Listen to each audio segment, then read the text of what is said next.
नमस्कार, राधे राधे, हर हर महादेव। मैं आपका आचार्य देव। हम इस वीडियो में बात करेंगे संतुलन की राशि, तुला राशि। तुला राशि मंगल का चित्रा नक्षत्र संतुलन करना सिखाता है। राहु का स्वाति कुछ चीज़ों को डिस्कनेक्ट करना सिखाता है, काट देता है, बोलता है काट के आगे चलो। गुरु की व्यापना शक्ति आपको महान बनाती है, व्यापक होने के लिए बनाती है। शनि को आप उच्चता प्रदान करते हैं, ठीक है ना। और राहु आपका खास मित्र है। तो तुला राशि वालों के लिए अभी आपके लग्नेश का गोचर हो रहा है 12वें घर में। क्या परिणाम मिलेगा आपको, चर्चा आरंभ करें उससे पहले विनम्र अनुरोध है कि कृपया चैनल को सपोर्ट जरूर करें। किसी भी कंडीशन में किसी भी पार्ट का लार्ड अगर अपने से 12वें चला जाता है तो बहुत अच्छा नहीं कहा जाएगा। पॉइंट नोट करके रखिए। किसी भी कंडीशन में आपका कोई भी चतुर्थेश अपने से 12वें थर्ड हाउस में चला जाए, पंचमेश अपने से 12वें चतुर्थ भाव में चला जाए, सप्तमेश अपने से 12वें छठे घर में चला जाए, मतलब उस पार्ट को लेके आप लापरवाह होंगे। पहला पॉइंट क्या रहा, सीधे सीधे आप लापरवाह होंगे। उस पार्ट से रिलेटेड चीज़ें आपके जीवन में कम आना शुरू होंगी, खुशियाँ कम आएंगी। अब आपके लग्नेश द्वादश भाव में कर रहे हैं गोचर, तो द्वादश भाव में उनके गोचर करते ही आपके अंदर लापरवाही आना शुरू हो जाएगी। परिस्थितियां देखिए कभी कभी विवश कर देती हैं कि आप लापरवाही करें। और कुछ हमारे जो ग्रहों, कुछ नहीं ज़्यादातर क्या होता है, हमारे ग्रहों की जो रश्मियाँ पड़ती हैं ना, उसी तरह हम प्रभाव करते हैं। आप घर में बैठे हैं, 4 लोग मोबाइल लेके बैठे हैं, मोबाइल तो चारों लोगों के पास है। अब जिसका जैसा नेटवर्क है, किसी को जियो का है, किसी का बीएसएनएल का, किसी का एयरटेल का, वो उसी तरह से पकड़ेगा। किसी को वीडियो कॉल होगा, किसी का व्हाट्सएप मैसेज ही नहीं जाएगा, जबकि एक साथ बैठे हैं। तो उसी तरह आपके पास आपके मित्र 4 लोग बैठे हैं, लेकिन ग्रहों के जिसकी रश्मियाँ अलग अलग पड़ती हैं, वैसे प्रभाव आपके जीवन में आएगा। तो आपको सावधान होने की आवश्यकता है। एक लाइन में सावधान होने की आवश्यकता सदैव याद रखिएगा।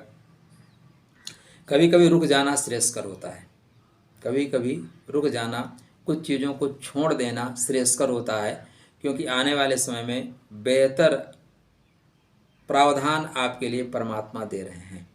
आप स्टेशन पे आए, गाड़ी चल चुकी है, दौड़ के पकड़ोगे छूट जाएगी, गिर जाओगे, छोड़ दो गाड़ी, छूटना है छोड़ दो, दूसरी आएगी, उसमें आपको स्टार्टिंग में सीट नहीं मिलेगी, लेकिन बाद में मिल जाएगी, चले जाइएगा, ठीक है ना। तो यहाँ पे अपने प्रति लापरवाही बिल्कुल ना बरतें। खासकर सेहत संबंधी इस समय आपकी रोग प्रतिरोधक क्षमता कमज़ोर हो रही है, ठीक है ना, सीधी सी बात। रोग प्रतिरोधक क्षमता आपकी कमज़ोर हो रही है, क्योंकि लग्नेश का द्वादश में जाना बहुत अच्छा परिणाम नहीं देता। खासकर जब तक उत्तर फाल्गुनी नक्षत्र में है, आप बेहतर लाभ प्राप्त करोगे, विदेश से लाभ प्राप्त करोगे। लेकिन जैसे ये हस्त नक्षत्र में जाएंगे, कहाँ जाएंगे, हस्त नक्षत्र में जाने से आपके अंदर इम्यूनिटी सिस्टम, रोग प्रतिरोधक क्षमता कमज़ोर होना शुरू होगी। दूसरा, द्वादश के शुक्र की महिमा शास्त्रकारों ने बहुत गाई है। मतलब द्वादश भाव में एक ही ग्रह सबसे बली होता है, जिसको बोलते हैं वीनस शुक्र, लग्जरियस, और ये भोग का कारक है इसलिए। और द्वादश भाव क्या है, सैया सुख है भाई, ठीक है ना, सैया सुख का घर है, विसर्जन का घर है। शास्त्रकार कहते हैं वीर विसर्जन का घर है। तो जहाँ पे जो चीज़ें अवेलेबल हों, अगर वहीं पे आप पहुँच जाएं, कोई दारू पीने वाले को अगर बाहर दिख जाए, ठीक है ना, नृत्य करने वाले को स्टेज दिख जाए, और इस तरह, तो वहाँ पे आपको आनंद ज़्यादा मिलता है। तो यहाँ पे आनंदित होते हैं। किंतु पॉइंट ये है कि नीच के हो जाएंगे, ठीक है ना। उससे मैं नीच शब्द का प्रयोग नहीं करना चाहता, यहाँ पे निम्न शब्द का प्रयोग होना चाहिए।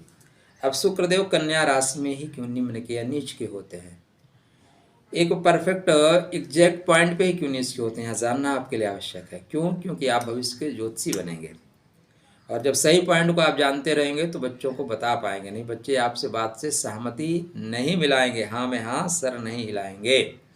तो देखो कन्या राशि क्या है ना, कन्या का मतलब जिसका पूर्ण विकास ना हो, बचपना ज़्यादा हो। जब आप किसी लड़की को कन्या बोलते हैं, इसका मतलब उसका पूर्ण विकास नहीं। जब विकास हो जाएगा तो आप उसको युवती बोलना शुरू करेंगे, शादी हो या ना हो, लेकिन आप युवती बोलना शुरू कर देंगे, तरुणी बोलना शुरू कर देंगे, कन्या नहीं बोलेंगे। अब आपको किसी छोटे बच्चे से प्रेम हो जाए, तो प्रेम छोटे बच्चे से आप उसको खेलोगे, कूदोगे, मस्ती करोगे, ठीक है ना। उसके साथ खेल ही सकते हो। लेकिन शुक्र क्या है, शारीरिक संबंधों का है, इसलिए शारीरिक संबंध तो छोटे बच्चे से हो नहीं सकता। आप किसी बच्चे से प्रेम कर लिए हो, क्या आपको शारीरिक सुख देगा? नहीं दे पाएगा। इसलिए यहाँ पे शुक्र महाराज, और नीच के कहाँ होते हैं? उत्तर फाल्गुनी में नीच के नहीं होते। जैसे हस्त नक्षत्र में जाते हैं नीच के हो जाते हैं। क्यों? हस्त नक्षत्र चंद्रमा का है, वो प्यार पैदा करेगा, वात्सल्य दे देगा। अब आप प्रेम करते हैं और प्रेम करते थे, आपसे छोटा है जैसे भी है, वात्सल्य प्रकट हो गया, आप तो मेरे बच्चे जैसे लगते हो। या अगले को वात्सल्य प्रकट हो गया, आपकी छवि तो मेरी माँ जैसी है। आप प्रेम प्रसंग में जा रहे हैं, अगले आदमी को आपके अंदर आपकी माँ, उसकी माँ नजर आ रही है, तो शारीरिक संबंध की बात तो खत्म हो गई। इसलिए यहाँ पे कहा गया है शुक्र नीच के हैं। क्यों? क्योंकि यहाँ पे प्रेम नहीं, वात्सल्य, स्नेह, और शुक्र उस स्नेह के लिए नहीं बने हैं। शुक्र का मतलब है लग्जरियस लाइफ, शुक्र मतलब है शारीरिक संबंध। क्यों? शुक्र सृजन के कारक हैं, निर्माण के कारक हैं, शारीरिक संबंधों के कारक हैं। इसलिए यहाँ पे उनको सीधा सा बता दिया जाता है, नहीं, डिसिप्लिन में रहने का, पिटाई हो जाएगी। माँ का नक्षत्र है, चंद्रमा का नक्षत्र है, भगवान विष्णु की कृपा प्राप्त नक्षत्र। बोले कि योग में जाओ बेटा, भोग में नहीं। इसलिए यहाँ नीचता प्राप्त होती है। इसके बाद चित्रा, बैलेंस करने का नक्षत्र है, आप आगे बैलेंस करते जाएंगे। तो इस बीच में अपनी सेहत का विशेष ध्यान रखिएगा। हाँ, एक और फायदे की बात है, लाइफ में सभी कुछ नुकसान नहीं होता। मैं अक्सर कहता हूँ, वर्षा हो रही है तो बहुत लोग खुश होते हैं, लेकिन कुछ गरीब लोग जिनके पास झोपड़ी रहने को जुगाड़ नहीं है, दुखी हो जाते हैं। भगवान वर्षा मत करो यार, कहाँ जाएंगे, बच्चे भूखे मर जाएंगे। तो यहाँ पे आपके खष्टम भाव के स्वामी द्वादश में जा रहे हैं, अतः आप जो है कुछ समय के लिए शत्रुहंता योग का निर्माण कर देंगे। कौन सा योग का? आपके अष्टम भाव के स्वामी शुक्र द्वादश में जा रहे हैं, तो विपरीत राजयोग कुछ समय के लिए कन्वर्ट हो सकता है। लेकिन जब लग्नेश कमजोर होना तो विपरीत राजयोग नहीं बनता। तो पॉइंट क्या आ रहा है? शरीर का स्वामी व्यय के घर में, आयु का स्वामी व्यय के घर में, इसलिए आयु संबंधी परेशानी, स्वास्थ्य संबंधी परेशानी। तो कृपया मित्र, हो सकता है कोई हमारे यूट्यूब वाले मित्र बढ़िया सा थंबनेल दे दें कि द्वादश का शुक्र देगा लग्जरियस लाइफ।